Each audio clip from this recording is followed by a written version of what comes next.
चला एका नवीन व्हिडिओमध्ये पुन्हा एकदा सगळ्यांचं स्वागत करतो, खूप खूप स्वागत करतो, जबरदस्त स्वागत करतो. खुश? चला बघा पुढं. या व्हिडिओमध्ये आपण शिकणार आहोत मायकल फुको.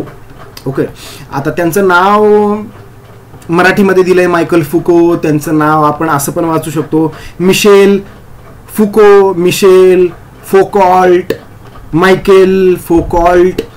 यार प्रोनाऊन्सिएशन बद्दल सोडा, ठीक आहे, हे थोडंसं किचकट असणारच आहे. बाहेरच्या देशातली लोक आहेत, त्यांची भाषा वेगळी, त्यांची संस्कृती वेगळी, आणि आपल्याला त्या नावापाशी काही विशेष काही देणं घेणं नाही आहे. आपल्याला त्यांनी काय मुद्दा मांडला हा जास्त महत्त्वाचा आहे, आणि त्यांनी काय इतिहासामध्ये कॉन्ट्रीब्यूट केलं हे आपल्यासाठी जास्त महत्त्वाचं आहे. चला याच्यावर एक क्वेश्चन आहे. क्वेश्चन नंबर 3 मधला क्वेश्चन नंबर 2 बघा, तुमच्या हातामध्ये पुस्तक असेल असं मी धरून चाललो, ठीक आहे. Question number 3, explain the following with its reason.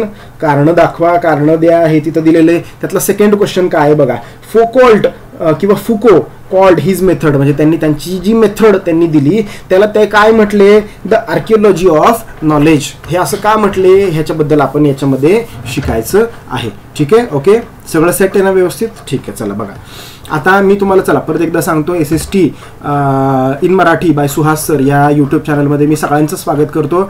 हा चॅनल फक्त इंग्लिश मिडियममधल्या मुलांसाठी नाही, हा सेमी इंग्लिशमधली मुलंसुद्धा आपले व्हिडिओज बघू शकतात, मराठी माध्यमाची मुलंसुद्धा आपले व्हिडिओ बघू शकतात. फक्त तुमच्या स्क्रीनवर ते इंग्लिश पुस्तकामधला हिस्सा असेल, तुम्ही तुमच्या हातामध्ये मराठीचं पुस्तक घ्या. शेवटी तर मी बोलतो तर मराठीमधूनच आहे ना, एक्सप्लेन तर मराठीमधूनच करतोय, बरोबर आहे का? चला, हां, दुसरी एक गोष्ट मी मगाशी विचार केला की हा व्हिडिओ कुठून कुठून बघितला जातोय सांगा बरं जरा मला. मी बारामतीमध्ये, पुणे जिल्ह्यातल्या बारामतीमध्ये बसून हा व्हिडिओ रेकॉर्ड करतोय. सांगा तुम्ही कोण कोण कुठून कुठून हा व्हिडिओ ऐकते सांगा बरं. काही मुंबई पुण्याची मुलं असतील, काही नागपूर, नाशिक, सातारा, सांगली, कोल्हापूर, कोकणातनं काही मुलं बघत असतील, इकडं उत्तर महाराष्ट्रातनं सगळीकडनं बघत असतील. सांगा बरं चला मला कुठून कुठून बघताय तुम्ही हा व्हिडिओ, कुठं कुठं माझे स्टुडंट्स आहेत सांगा बरं चला. चला, ह्या मायकल फुकोचा जन्म कधी झालेला आहे बघा, इथं मी समोर ओपन तुमच्या केलेलं आहे. मायकल फुको यांचा जन्म झाला 1926 साली, बरोबर आहे का? म्हणजे बरोबर 98 टू बी व्हेरी स्पेसिफिक वर्षांपूर्वी ह्यांचा जन्म झालाय, आणि 1984 मध्ये ह्यांचा मृत्यू झालेला आहे. म्हणजे हे खूप जुने नाही आहेत, खूप जुने नाही आहेत. 5-50 वर्षापूर्वी हे होते, 5-50 वर्षापूर्वी हे काम करत होते, आणि आपलं कॉन्ट्रीब्युशन ह्या समाजामध्ये किंवा हिस्ट्रीमध्ये देत होते. बघा, पटकन सुरू करतो. द फ्रेंच हिस्टोरियन, फ्रान्समधले होते, युरोपामधले होते, आपण तेच बघतोय. Historiography development in the west. West म्हणजे पश्चिम दिशेला काय जे झालं त्याबद्दल आपण बघतो आहोत. The French historian of the 20th century, 20व्या शतकातले आहेत, खूप जुने नाही आहेत.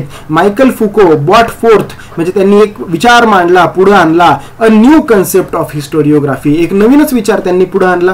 कोणता बरं? ही इन हिज बुक, त्यांनी त्यांच्या पुस्तकामध्ये एक पुस्तक लिहिलं त्यांनी, कोणतं? Archaeology of knowledge. Archaeology of knowledge हे त्यांनी लिहिलेलं पुस्तक आहे. अर्ग्यूड दॅट, त्याच्यामध्ये त्यांनी अर्ग्यू केलं. त्याच्यामध्ये अर्ग्यू हा शब्द कुठून आला? आर्ग्युमेंट, वाद. त्यांनी वाद म्हणजे भांडणं नव्हे, वाद म्हणजे त्यांनी विचार मांडलेला आहे. कुठला विचार मांडलेला आहे? वाद, प्रतिवाद केला त्यांनी. That the prevailing practice, prevailing म्हणजे आधी जे प्रचलित होतं, आधी बघ प्रचंड जबरदस्त, म्हणजे ना तुम्ही जर मनापासून या सगळ्या लोकांबद्दल जर ऐकलं आणि त्यांचे विचार ऐकले तर तुम्ही अक्षरशः या माणसांच्या प्रेमात पडाल, या माणसांच्या विचारांच्या प्रेमात पडाल. आणि ही प्रेमात पडण्यासारखीच माणसं आहेत. खूप प्रचंड आपल्या मनामध्ये ह्या माणसांसाठी रिस्पेक्ट असला पाहिजे. बघा, लक्षात येतंय का तुम्हाला? Prevailing practices of arranging historical events in a chronological order is not right.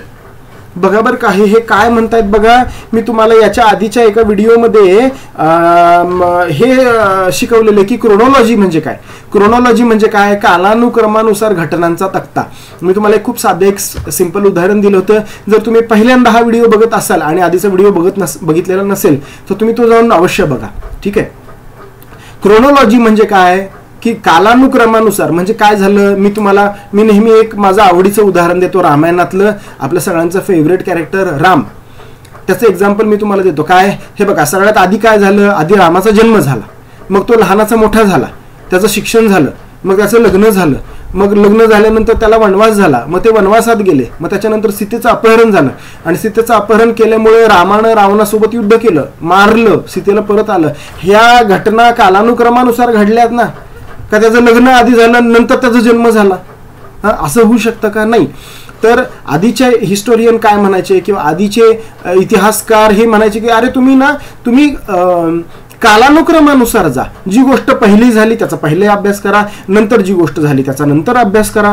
पण मायकल फुको नावाचा एक माणूस आला ह्या जगामध्ये आणि तो काय म्हणतोय, अरे यार जाऊ द्या ना, हे कालानुक्रमानुसार ह्याचा जरी नाही अभ्यास केला तरी काय बिघडलं, काय फरक पडला? बघा बरं का, हा मुद्दा पचायला जरा जड आहे भाऊ, पण हा मुद्दा फॅन्टॅस्टिक आहे यार खरंच. हे बघा बरं का, ते काय म्हणतायत, सॉरी कधीच एकेरी उल्लेख करायचा नाही. ते काय म्हणतायत, अरेंजिंग, हे बघा, arranging the historical event in a chronological order is not right. नाही, नका विचार करू. बघा त्याच्या पुढे ते काय म्हणतात, he drew attention to the fact that archaeology, मी हे थोडंसं खाली घेतो,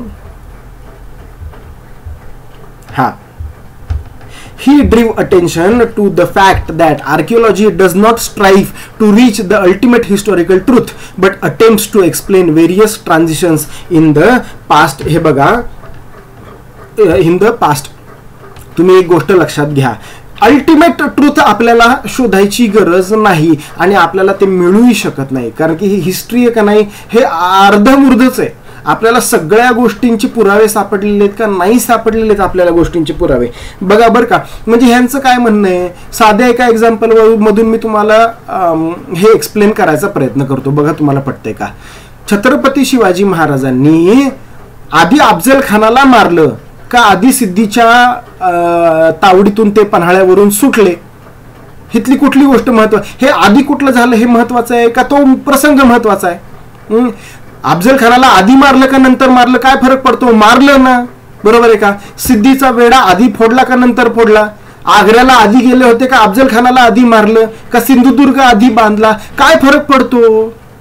अरे फरक कुठल्या गोष्टीचा पडतो? सिंधुदुर्ग बांधला, बरोबर आहे ना, मग तुम्ही त्या गोष्टीचा गांभीर्यानं विचार करा किंवा इंडियात जाऊन विचार करा, बरोबर आहे का. सिद्धी जोहर जो पन्हाळ्याला वेढा देऊन बसला होता, आपण पावनखिंड सिनेमा बघितला असेल, बरोबर आहे का. तर ती गोष्ट घडली ना यार, त्याला महत्व द्या ना. आधी काय घडलं नंतर काय घडलं राहू द्या ना, ठेवा ना थोडंसं बाजूला. त्या घटनेबद्दल विचार करा आणि त्या घटनेचा इतिहासावर काय परिणाम झाला या गोष्टीचा विचार करा. जबरदस्त थॉट आहे बरं का, अतिशय जबरदस्त थॉट आहे. तुम्ही थोडा विचार केला तर तुम्हाला हा मुद्दा खरंच पटेल आणि या माणसाबद्दल तुमच्या मनामध्ये प्रचंड मोठा रिस्पेक्ट जागा होईल. बघा पुढे काय त्यांनी म्हटलेलं आहे. मी हे थोडंसं खाली घेतो इथं. फोकॉल्ट किंवा फुको, हे बघा हे मी इथं आहे आता, ठीक आहे दिसतंय. फुको किंवा Foucault felt the explaining the transition in history is more important. ते प्रसंग जास्त महत्वाचे आहेत, कधी घडले, त्याच्यानंतर काय झालं, आधी काय झालं ते कमी महत्वाचं आहे, तो प्रसंग जास्त महत्वाचा आहे. ही कॉल्ड हिज मेथड, त्यांच्या मेथडला त्यांनी काय नाव दिलं, दी आर्किओलॉजी ऑफ नॉलेज. म्हणजे ह्याला मराठीमध्ये म्हणतात ज्ञानाचे पुरातत्व. ठीक आहे, हे त्यांनी मुद्दा मांडला. हा मुद्दा तुम्हाला कसा वाटतोय सांगा यार. मला हा मुद्दा प्रचंड आवडला आणि ही माणसं इतकी बुद्धिमान माणसं आणि त्यांनी आपल्याला दखल घ्यावी लागते. बघा ना, हा माणूस मरून गेलाय, ह्या माणूस मरून गेलेल्याला 5-50 वर्ष झाली, तरी सुद्धा आपल्याला अभ्यास करावा लागतो ना. काहीतरी तर केलं असेल यार ह्या माणसांनी.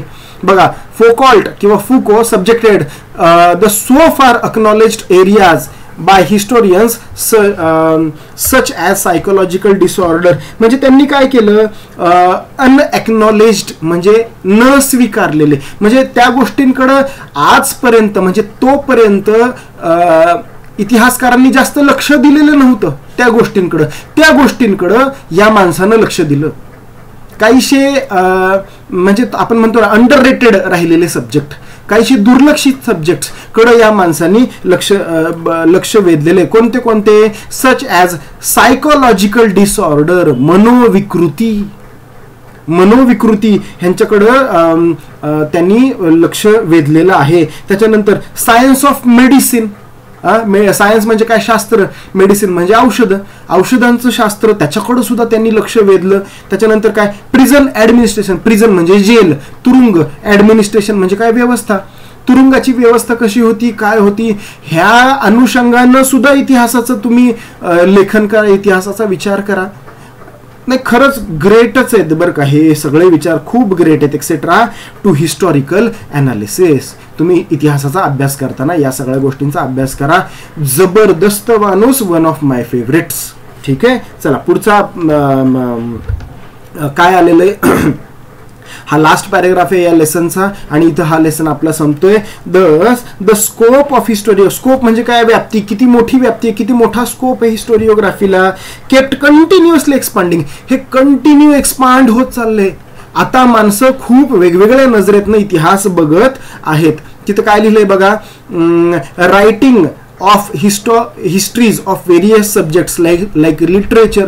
म्हणजे आता काय झालंय, आता विस्तार व्हायला लागलाय, आता एक्सपांड व्हायला लागलेले. आता काय झालेलं आहे, आता ना ह्या वेगवेगळ्या गोष्टींचे स्वतंत्रपणे इतिहास लेखन व्हायला लागलेलं आहे. कालपर्यंत फक्त राजे रजवाडे आणि वॉर्स आणि ह्याबद्दलच लेखन व्हायचं.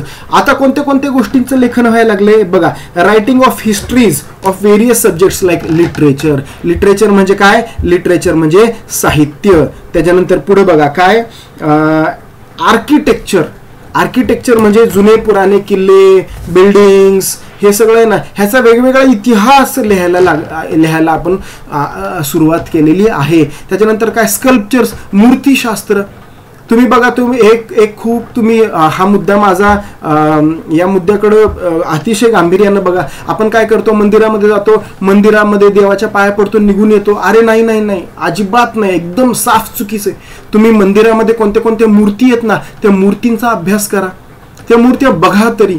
मला त्या मूर्त्यांमध्ये प्रचंड इंटरेस्ट आहे. त्याला एक वेगळंच स्ट्रीम आहे, त्याला म्हणतात इंडोलॉजी. मंदिरांचं शास्त्र, मूर्त्यांचं शास्त्र, ह्याचा पण तर तुम्ही विचार करा.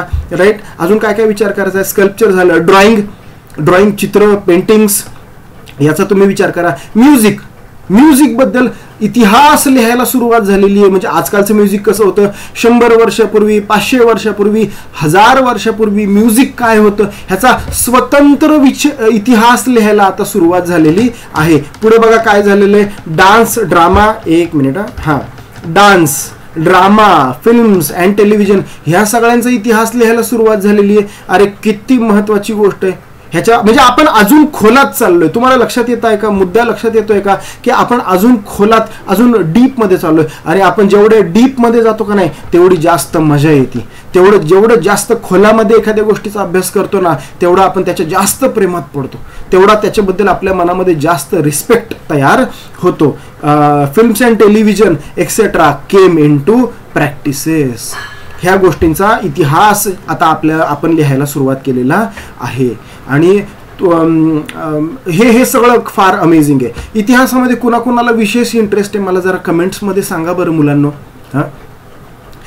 चला, अशा प्रकारे आपण पहिला लेसन पूर्ण केलेला आहे. इतिहासाचा 10वीच्या बोर्डाचा पहिला lesson, historiography development in the west, आपण शिकवून पूर्ण केलेला आहे. हा लेसन तुम्हाला कसा वाटला मला कमेंट्समध्ये नक्की नक्की नक्की कळवा. कारण की तो एकच माध्यम आहे, जरिया आहे मला कळायचा की मी जे करतोय ते तुम्हाला आवडतंय का. तुमचे काही प्रश्न असतील कमेंटमध्ये सांगा, शंका असतील कमेंटमध्ये विचारा, ते आम्ही पुन्हा काही व्हिडिओज तुमच्यासाठी बनवू शकतो. माझा हा प्रयत्न आहे इतिहास, पॉलिटिकल सायन्स, राज्यशास्त्र, नागरिकशास्त्र आणि भूगोल साध्या सोप्या मराठी भाषेमध्ये शिकवायचा मी प्रामाणिक प्रयत्न करतोय. तुम्हाला आवडतोय का मला नक्की सांगा मुलांनो. चला, एवढ्या या व्हिडिओमध्ये फक्त इतकंच. आपण पुढे भेटूयात एका नव्या व्हिडिओमध्ये, एका नव्या लेसनमध्ये. तो लेसन कोणता आहे, सेकंड लेसन ऑफ हिस्ट्री कोणता आहे बघूयात इथं.